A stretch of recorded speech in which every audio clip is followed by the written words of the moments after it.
시사본부 사이다 헤드라인. 최 차장님 어서 오세요. 네, 고맙습니다. 자, 그러면 한 분 한 분 만나보겠습니다. 이분은 주식을 하지 않는다고 지난주에 말씀을 하셨죠. 예. 부럽네요. 동기 민동기 선임 기자님 어서 오십시오. 아, 제가 굉장히 평온하거든요. 근데 이 평온한 게 좀 죄스럽더라고요. 아이, 그렇잖아요. 제 주변에 네. 너무 요즘 괴로워하시는 분들. 아, 그렇습니까? 아니, 주식이 많이 떨어졌으니까. 아. 저는 안 하니까 평온한데. 네. 네. 아무튼 뭐 조용히 있습니다. 또 뭐 좋은 날 오면 저희가 놀려야죠. 네.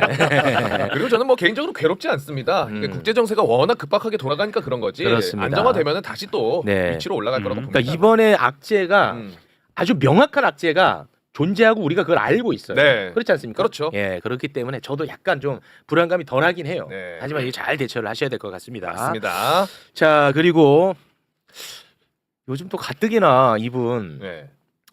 어디로 간다 뭐 이런 댓글들이 좀 많이 저도 달리던데. 좀 봤어요. 그래서 관련 질문을 오늘 좀 할까 준비를 하고 있는데 공직자 복장을 하고 와, 나타나가지고. 이거 진짜 오랜만이에요. 이거 큰일 났네. 아, 매번 뭐 스카프 메고 이러셨는데. 그렇습니다.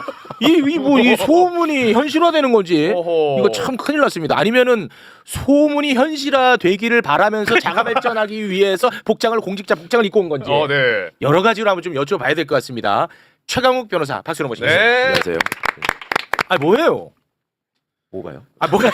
아, 죄송합니다. 제가 너무 다짜고짜. 저도 집에 넥타이도 있고 양복도 있고. 있죠. 근데 요새 그 댓글 보면은 예.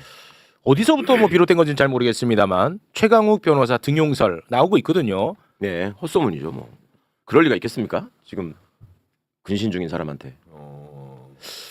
뭐 있는 거 아니에요? 없어요. 아, 없어요? 아니, 저는 김용남하고 달라요. 왜 아, 제가 없어요. 네, 전화기 엎어놓고 있잖아. 아. 세워놨네. 아이고, 양복은 뭐예요, 양복?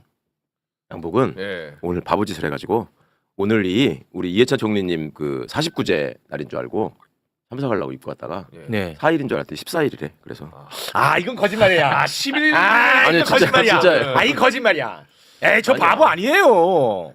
아니 왜 팩트를 얘기하는데 왜 그래요? 그래요. 아니 뭐 소문의 진원지가 제가 라이브 방송 제 채널에서 하면서 앞으로 뭐 저기 시민들을 위해서 뭔가 보탬이 되는 일을 하겠습니다. 뭐 이렇게 얘기를 한 건데 네.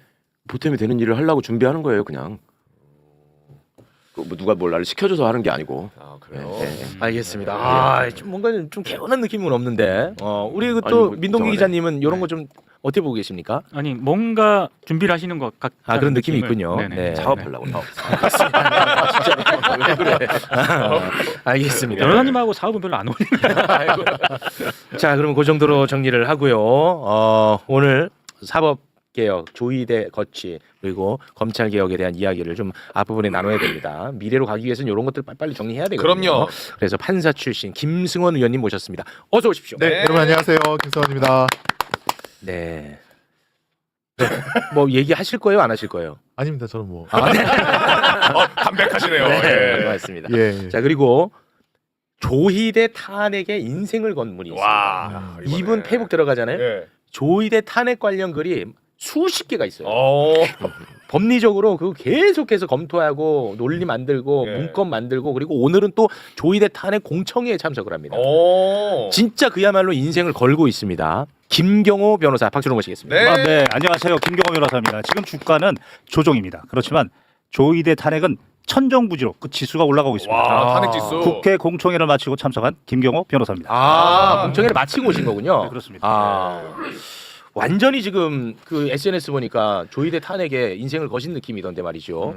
그런데 지금 여당 민주당 입장에서는 이 대법원장 탄핵 카드를 쉽게 꺼내기는 또 어려운 측면이 있지 않습니까? 그래서 여론 형성 차원에서라도 우리 변호사님이 굉장히 큰 역할을 하고 있는 것 같습니다.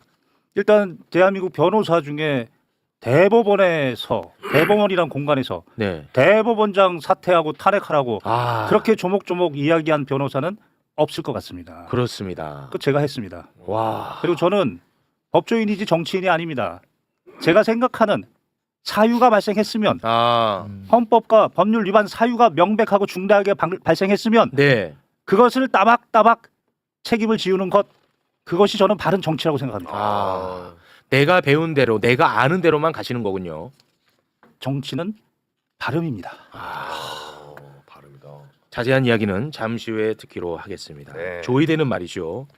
이재명 후보 파기환송심으로 선거에 개입하려고 했습니다. 네. 이거 하나만으로도 정말 심각한 문제입니다. 그리고 국회가 사법개혁안을 통과를 시켰는데 통과시키고 난 다음 지금까지도 공개적으로 반발하면서 입법권을 침해하려 하고 있습니다. 그리고 노태학 후임 대법관을 아직 제청하지 않아서 행정부 수반 대통령의 임명권을 침해하고 있는 그런 상황입니다. 그렇죠. 이 문제가 정말 보통 심각한 게 아닌데 일단 마지막 문제부터 잠깐 이야기를 나눠보도록 하겠습니다. 대법관 후보 추천 위원회라는 곳이 있습니다. 네. 이것에서 무려 40일 전 1월 21일에 한 달도 더 됐네. 4명을 조이대한테 추려서 추천 올렸습니다. 네. 명단을 다시 한번 소개해 주시겠습니까?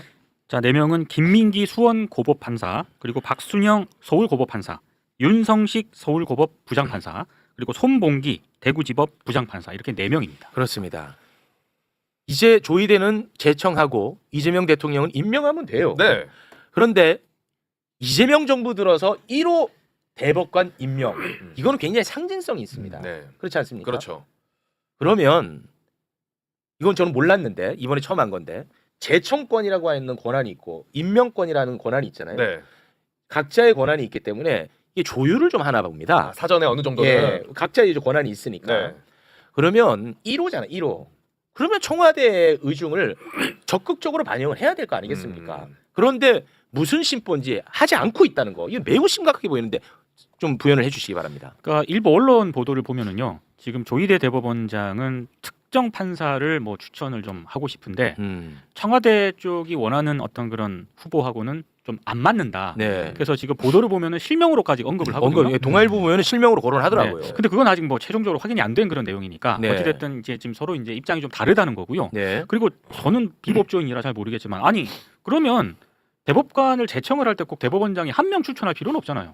뭐 복수로 추천할 수 있는 거고 아, 대통령이 또 선택을 할 수도 있는 건데 그런 것까지 하지 않고 지금 아예 제청을 안 해버리니까 네. 그건 상당히 문제인 거죠. 이건 맨날 지가 삼권 분립 얘기해놓고 이거는 입법권 침해하지, 행정권 침해하지, 지금 다 침해하는 것 같은데 어떻게 보고 계십니까? 그렇습니다. 이제 추천위원회에서 4명이 올라오면 대법원장이 그 중에 2명을 대통령께 제청을 하고 거기서 이제 대통령이 물론 이제 내부적으로 조율을 이루는 과정이고 거기서 한 명을 해서 임명을 하는 것이 원칙으로 알고 있는데 지금 이제 2명을 제청 의사표시를 안 하고 있다는 거 아닙니까? 예, 그렇습니다. 조율이 안 됐다는 이유로 네. 하고 있고 지금 뭐 동아 채널 A인가요? 거기서 아주 동아일보가 실명을 거론하더라고요. 까지 거론해서 네. 하고 있는데 아마 조이대 쪽에서는 박순영 씨가 원래는 이제 김명수 대법원장의 좀 신뢰를 받는 그런 판사라는 거를 들어서 그쪽을 갖다가 밀려고 하는 것 같은데 예, 지금 이제 BH 쪽에서는 그래도 아까 말한 1호 대법관으로서의 상징성이 있죠. 있어서 그 동아일보 보도대로 김민기 쪽을 좀 의도를 좀 하고 있는 것 같고 동아일보상으로는 그렇더라고요. 예.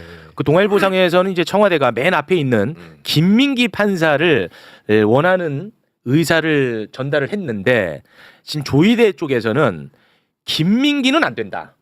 왜냐? 김민기의 남편이 네. 헌법재판관이래요. 아. 그래서 요거는 안 된다.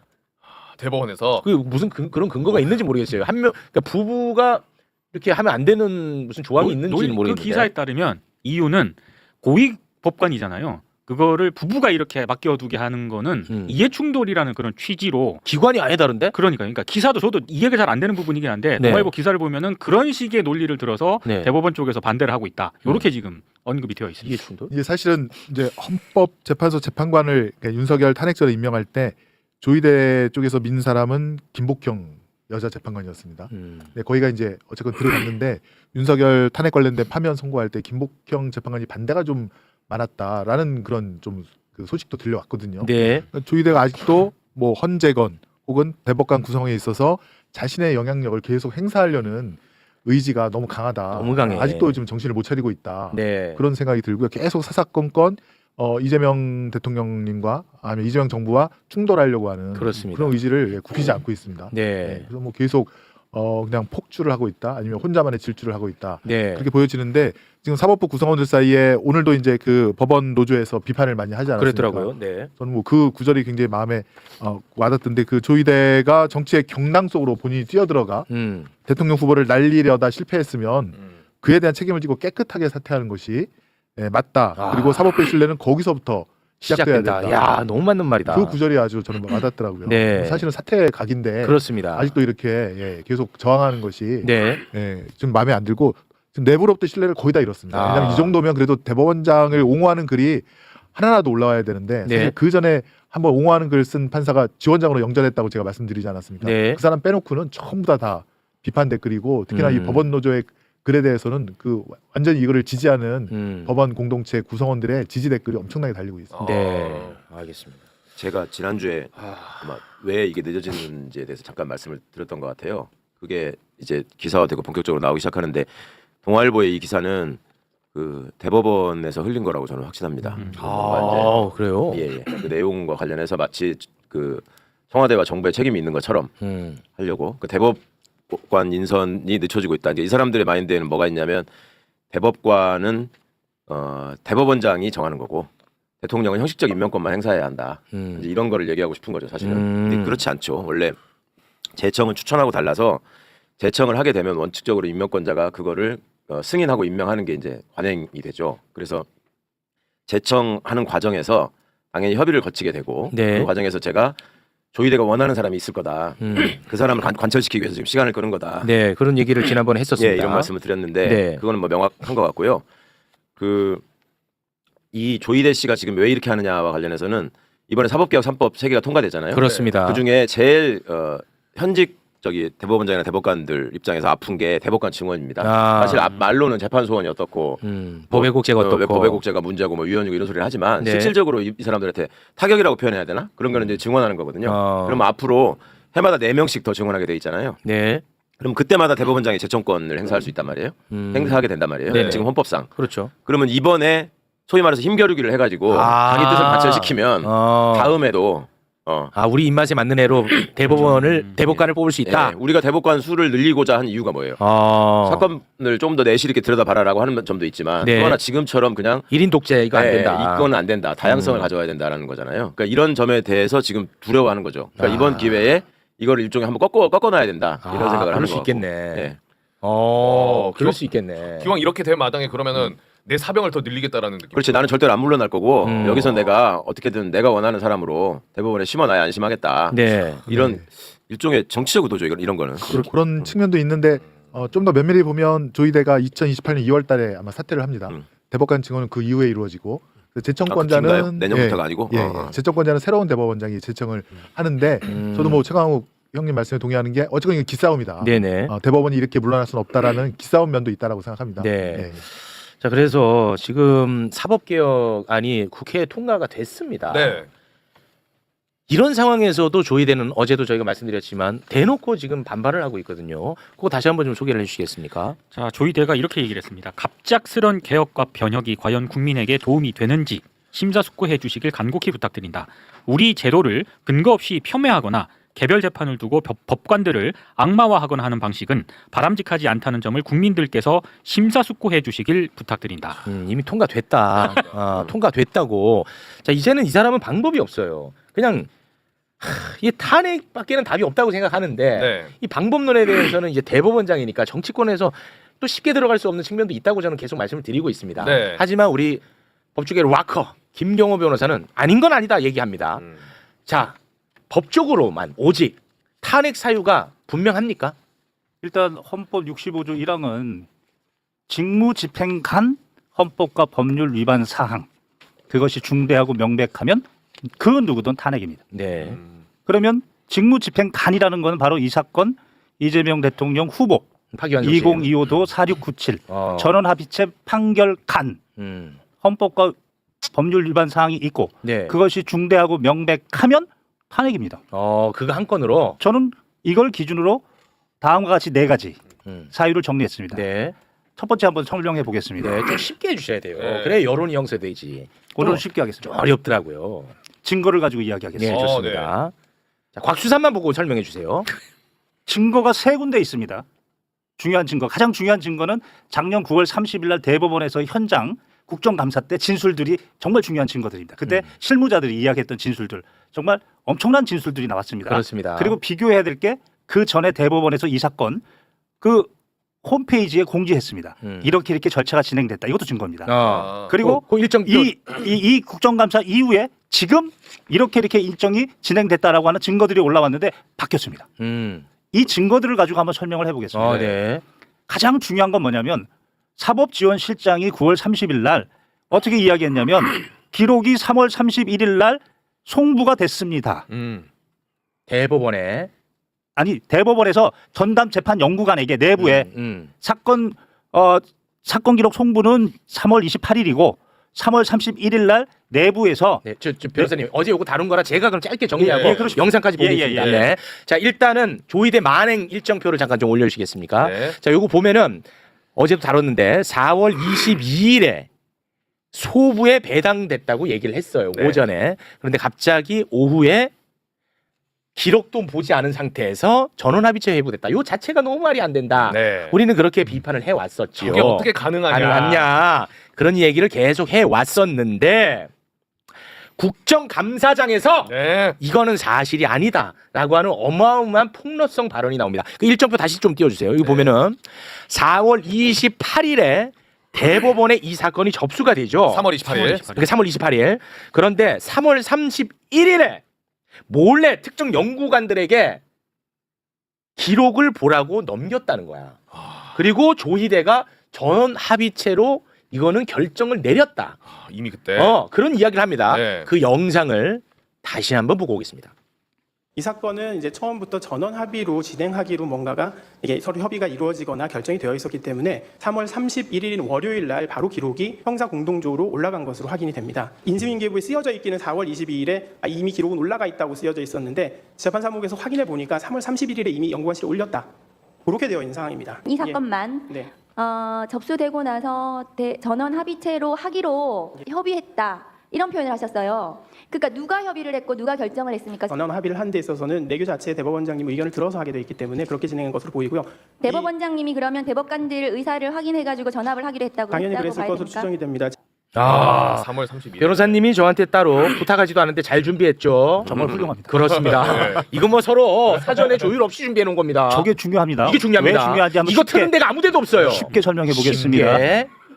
전원 합의체로 회부가 되면 사건이 송부된 다음에 배당을 할지 소부에 배당을 할지 전원 합의체로 회부를 할지 둘 중 하나입니다. 그렇죠. 왔다 갔다 할 수 없습니다. 그렇죠. 분명히 내부적으로 3월 31일 날 회부 결정이 있었다고 했고 네. 기록이 움직였습니다. 그렇습니다. 이 기록은 어디로 움직여야 되냐면 모든 대법관들한테 움직여야 됩니다. 그렇죠. 송부해줘야 기록을 복사해줘야 되는데 복사했다는 문서 대장 없습니다. 없습니다. 그리고 이때는 형사 파일은 그 정식 증거 방법은 아니지만 그래도 간이하게 파일로 보았다고 합니다. 그런데 파일 형태도 송수신된 것도 없고 로그된 기록도 없습니다. 다시 말해서 네.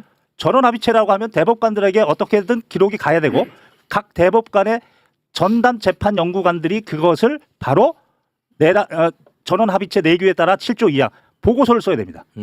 보고서를 사전에 써야 됩니다. 심리가 기일 전에. 그래서 그것을 자기 대법관에게 보고하고 그리고 대법관은 그 보고서를 보고 필요하면 기록을 열람해서 심리를 준비해야 합니다.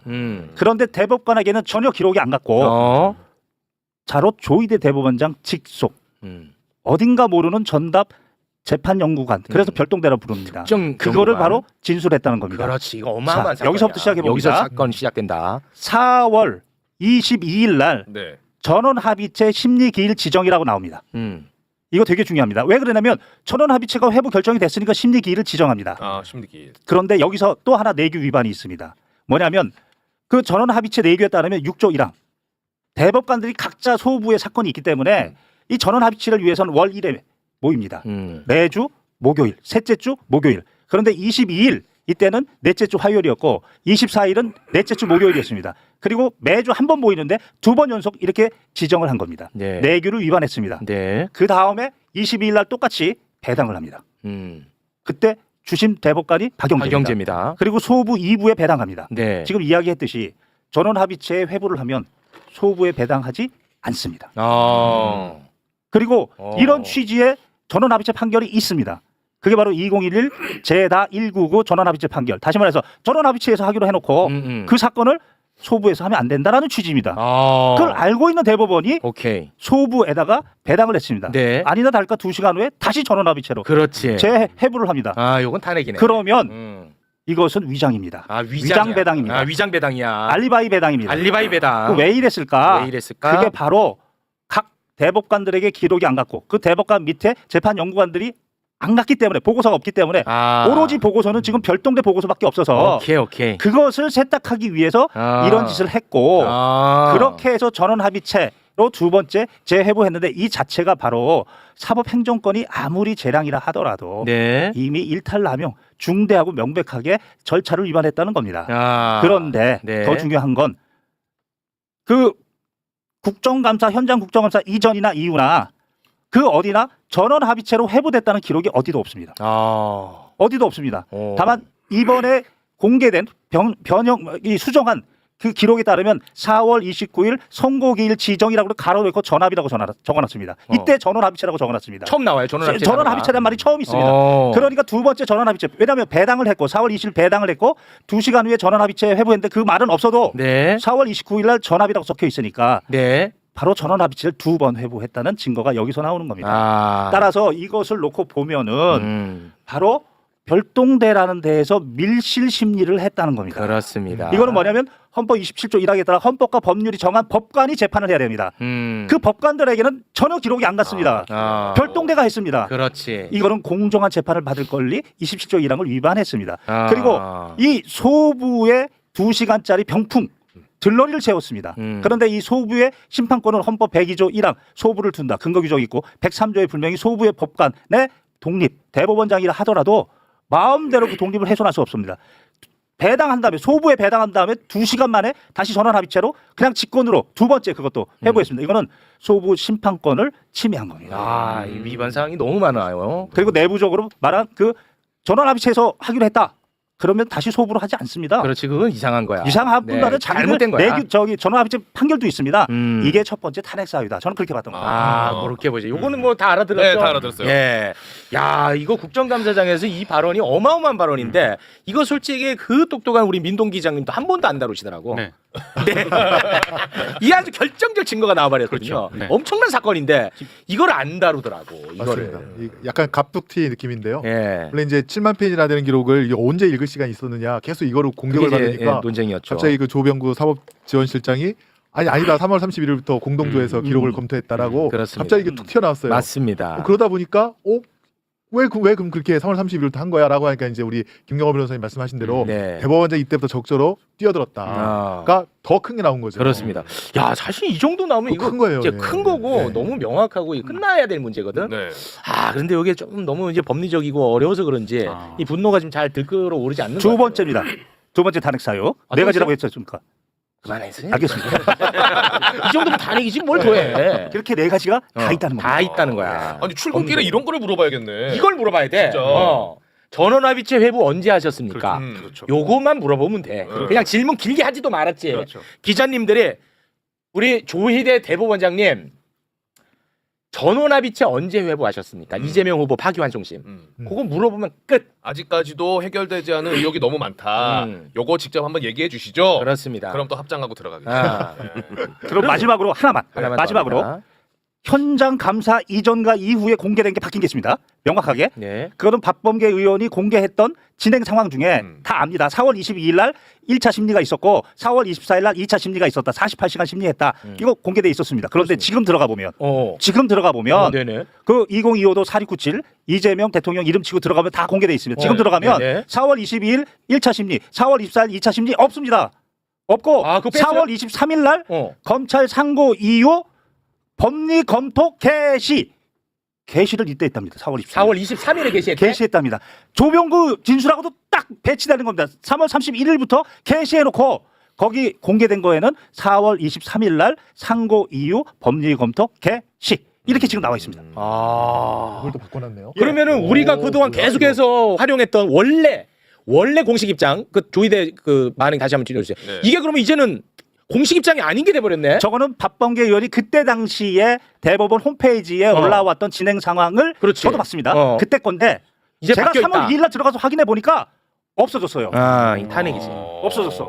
또 바꿔놨구나. 요거는 조작에 가깝습니다. 스텝이 완전히 꼬였고. 뭐가 진실인지 모르겠지만 계속해서 지금 바뀌고 있습니다. 바뀌었습니다. 그리고 제가 들은 바 얘기는 그 뭐 공동조 그러니까 별동대가 검토한다는 얘기는 저도 들었는데 그 사람들도 7만 페이지를 빨리 보기가 쉽지 않지 않습니까? 그러니까 1심 쪽에다가 전화를 해갖고 유죄 쓴 거 메모를 좀 달라. 그래서 그 사람들도 기록을 정살은 하지 않고 정독을 하지 않고 그 메모에 기인해서 판결문을 그 보고서를 만들고 판결문을 갖다가 초안을 작성했다는데 보시면 1심이랑 대법원 판결이랑 진짜 유사합니다. 비슷해요. 거의 비슷해요. 그런 얘기도 들립니다. 그 메모라는 게 뭐냐면 1심 판사들이 재판을 진행하면서 자기가 이렇게 쭉 기록하는 메모가 있거든요. 재판에서 오간 얘기들을 그거를 달라고 한 거야. 기록을 볼 생각을 하질 않고 실제 재판 기록을 보질 않고 그러니 그런 얘기도 들리는데 그러니까 완전 의도를 갖고 한 거고 네. 그럼 그 별동대가 왜 그런 일을 했을까?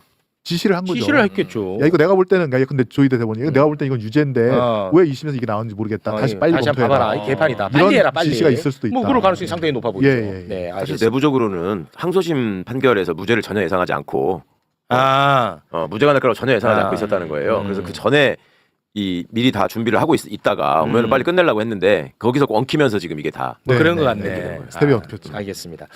자, 굉장히 중요하지만 조금 어려울 수도 있었을 테니까요. 머리를 잠깐 좀 식히고 가도록 하겠습니다. 네. 민주당이 이제 어렵게 사법개혁안 통과를 시켰는데 지금 조이대하고 함께 크게 반발하는 게 국민의힘이에요. 네. 예, 그 같이 갑니다. 두 팀이. 그런데 국민의힘이 사법개혁안 크게 반발하면서 대통령 이 거부권 행사하라고 계속 소리 높이고 있거든요. 네. 그러면서 나는 이거 못 참겠다. 우리 국민의힘은 이거 못 참는다 하면서 도보 투쟁에 나섭니다. 어제. 엄청 비장해. 어. 엄청 비장하게 시작을 하는데 네. 이게 또 코미디로 변질이 돼서 배를 잡게 되는데 예. 그 장면을 영상으로 엮어보았습니다. 여러분 머리 잠깐 식히고 가겠습니다. 이재명 대통령께 강력하게 경고합니다. 비장해. 장기 독재의 꿈을 버리고 헌정 질서를 수호하기 위해 사법 파괴 3법에 대해서 거부권을 행사해야 할 것입니다. 비장해, 우리는 비장해. 이기는 방법을 알고 와, 있습니다. 이기는 와 뭐야? 오늘 이 났어. 도구 행진이 그 시작이 될 것이라는 것을 저는 이 큰일 났다. 굳게 믿습니다. 와, 이거 이기는 방법입니다. 네. 이기는 방법. 뭐야? 감사합니다. 근데 오늘 이 집회가 집회 신고가 되지 않고 이렇게 일정한 행위가 지금 저것도 안 했어. 조용히 걸어야 돼. 티켓도 없어. 정숙해 주세요. 조용.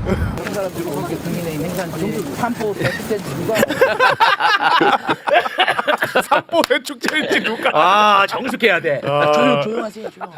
조용하세요. 이게 저 이기는 방법입니다. 와, 이렇게 또 한번 웃겨줍니다. 네. 사실 조 D가 더 재밌습니다.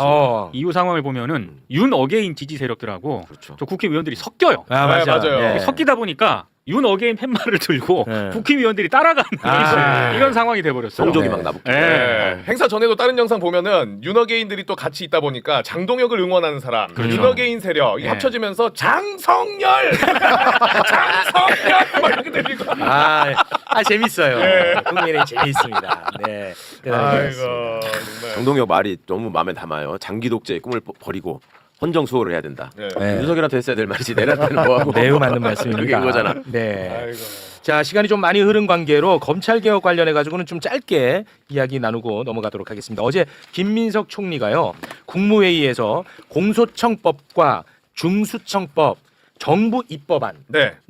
의결을 했어요. 그럼 의결을 했잖아. 이게 이제 정부 입법안이랑 민주당 안이 조금 달랐잖아요. 아, 네. 근데 이게 이제 정리가 된 거야. 그러면 요거 이제 요 법을 국회 본회의에서 이제 통과를 시키면 요게 이제 되는 겁니다. 자, 그럼 어떻게 결론이 났는지 간략하게 정리해 주시죠. 자, 행안부에 이제 중대범죄수사청을 두는데 이건 1호나 2호나 있지 않습니까? 1호나 결론. 1호나 하기로 했고 6대 중대범죄를 수사를 할 수가 있습니다. 네. 그리고 법무부 산하의 공소청, 이건 이제 검사 파면도 가능한 공소청을 두는데 기소 공소를 유지할 수 있는 이런 기능을 하게 되죠, 이제. 네, 이렇게 이제 결론 났습니다. 요거는 이제 국회 본회의는 뭐 무조건 통과가 되는 거니까. 네. 네, 요거는 요렇게 깔끔하게 정리가 됐어요. 네. 그런데 요 다음이 또 이제 뭐. 산 넘어 산 아니겠습니까? 네. 바로 공소청에 보완 수사권을 줄 것이냐 말 것이냐. 이건 정말 이게 좀 나 좀 힘들거든. 정말 조금 지치는데 요게 또 다시 쟁점화 될 것 같습니다. 정부는 검찰 개혁 추진단을 중심으로 지금부터 다음 달까지 집중 의견 수렴을 거쳐서 보안 수사권을 남길지 말지를 정하겠다고 밝혔습니다. 다음 달까지. 그렇습니다. 그런데 요 얘기를 좀 한번 하고 싶어요. 법조인 이제 세 분이 계시는데 결국 보안 수사권이라는 것은 중수청을 어떻게 견제할 것이냐. 왜냐하면 중수청이 이제 수사를 다 하게 되면 네. 이거를 어떻게 견제할 것이냐 하는 대안으로 보안 수사권을 주냐, 보안 수사 요구권을 주냐, 뭐 이런 얘기가 된 거 아니겠습니까? 네. 그러면서 우리 매불쇼만 해도 정말 입에 단물이 날 정도로 네. 단내가 날 정도로 많이 달았어. 중수청 견제 방법에 대해서 수없이 얘기를 했어요. 그럼에도 불구하고 매불쇼에 오랜만에 나오는 법조인들은 보안 수사권 반대만 하지 말고 제발 좀 중수청 견제 방법 대안도 좀 내라. 네. 나오는 사람마다 그 얘기를 해. 네. 매번 했는데 한 2만 번 했거든. 2만 번. 그러면 그 견제 방법이 문제가 있다라는 논의가 되는 거는 괜찮다고 봐요. 그렇죠. 그거는 실효성이 없다든지 그거는 뭐 안 되는. 이거는 괜찮아. 수없이 했어. 수없이 대안 방법에 대해서. 근데 제발 좀 대안 좀 내놓으래. 예. 이제 난 모르겠습니다. 세 분이 알아서 하세요. 아니, 난 진짜 모르겠어. 나는 이제 하세요, 세 분. 나 좀 힘들어. 예. 너무 많이 해서. 너무 많이 해서. 아무튼 뭐 네. 보안 수사권 그 건에 대해서는 그 저희 공청회 토론회도 많이 했는데 예컨대 뭐 공소시효가 임박해서 요구하기에는 시간이 급박한 경우에는 그 정도에 한해서만 극히 제한적으로 공소청의 보안 수사 요구도 인정하는 게 어떻겠느냐라고 하는 사실은 이제 좀 이렇게 진보적인 학자분들도 거기까지는 수용하시는 거는 제가 들었고요. 보안 수사 요구권입니다. 방금 말씀하신 건 방금 거죠? 아니, 보안 수사권. 보안 수사권. 예, 공소시효가 정말 임박해서 공소시효 임박권. 예, 공소청이 직접 보안 수사를 해야 할 정도의 시간만 남는 경우 거기에 한해서만 극히 제한적으로 인정하고 네. 그다음에 나머지는 다 요구할 수 있는 권리 그 정도만 주자라고 하는 것이 저희 공청회 때 나온 의견이었고요. 네. 예. 저는 뭐 보안 수사권을 원칙적으로 주지 않는 것이 맞다라고 보는데 네. 지금 이제 제 생각에는 사실은 이제 수사권을 갖고 공소청이든 혹은 중수청이든 또 나중에 정권이 바뀌면 장난칠 수 있는 그런 상황이 분명히 있을 수 있으니 이런 뭐 하드웨어적인 뭐 공소청과 수사청 아니 그러니까 중수청과 공수청 분리뿐만 아니라 근데 뭐 표적 수사 금지, 법외국제, 그다음에 이런 반인권적 범죄에 대해서는 언제든 처벌할 수 있는 이런 소프트웨어적인 측면을 갖다가 보완해서 네. 수사를 왜곡하는 그런 것들을 같이 방지하자. 네. 뭐 이런 저는 생각을 갖고 있습니다. 네. 근데 그것이 이제 우리 김용민 간사도 아마 3월달 이후부터 그런 법안에 대해서 관심을 갖고 좀 진행을 할 것 같습니다. 네. 다른 이 분들은 개혁을 뭔가를 하려고 할 때 이 개혁이 실효성 있게 완성되려면은 뭐를 바꾸는 것이 개혁이냐 이런 거를 생각하면 답이 쉽거든요. 그러니까 개혁의 대상이 가장 반발하고 놓치지 않으려고 하는 게 뭔가 그걸 보면 저는 된다고 생각해요. 이게 지금 보안 수사권이 남았어요. 네. 보안 수사권은 현재 겉으로는 국민을 위해서 이게 뭔가 문제가 생길 때는 메꿀 수 있는 장치가 있어야 되지 않느냐라는 얘기를 하는데 실제 그 내면에 있는 저 조직적 이해관계는 첫 번째는 내가 변호사로 개업했을 때 사건이 계속 올 수 있게 해달라는 게 첫 번째. 네. 두 번째는 현재 조직에서 인원이 줄어들지 않게 해야 된다. 이걸 유지하겠다. 이게 두 번째라고 생각합니다. 네. 보안 수사권과 관련해서 그동안에 왜 다른 대안이 없느냐라고 물을 때마다 애초에 검찰 개혁이 무엇을 지향하고 있는지에 대한 이해가 없다. 이해가 부족한 것 같다는 말씀을 많이 드렸거든요.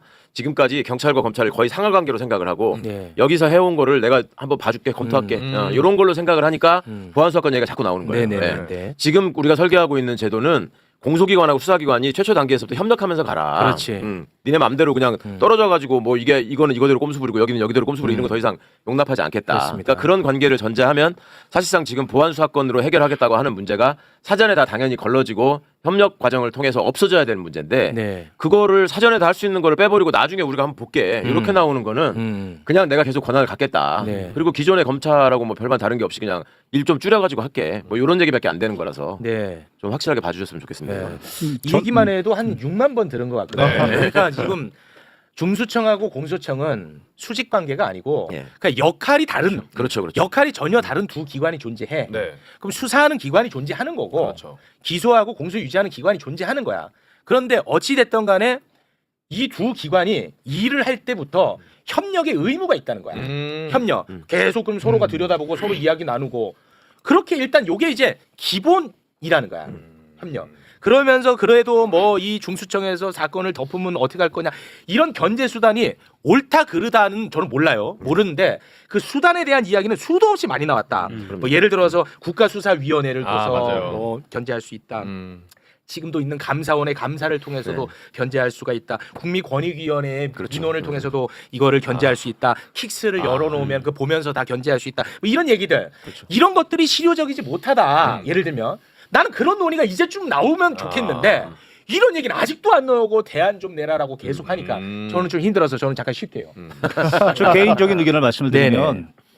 보안 수사권 내지 보안 수사 요구권의 논의는 결국은 검사들 관점에서 보면 자신들이 수사의 프로고 경찰은 하수다. 그럼 뭐 그런 인식이 네. 전제되어 있습니다. 따라서 우리가 수사를 좀 보완해줘야겠다. 뭐 이런 것입니다. 네. 이에 대해서는 일단 역사적 관점에서 보면 그렇게 해서 한동훈 있을 때 검사들에게 검경 수사하면서 몇 가지 중대한 수사에 대해서 수사할 수 있도록 그렇게 열어줬더니 네. 그거 가지고 등으로 장난쳐가지고 그렇습니다. 이재명 대통령 등 없는 죄를 만드는 짓거리를 했습니다. 이게 맞아요. 역사적 관점이에요. 네. 지금 주권자 국민은 역사적 관점에서 아직 그 분이 안 풀렸어요. 그렇습니다. 따라서 너희들에게 수사권을 줄 수 없다는 거예요. 맞습니다. 그리고 철학적 관점에서 보면은 우리가 형사소송법 책 첫 번째 열면은 거기에 10명의 범인을 놓치더라도 한 명의 무고한 사람을 잡지 말라라고 해요.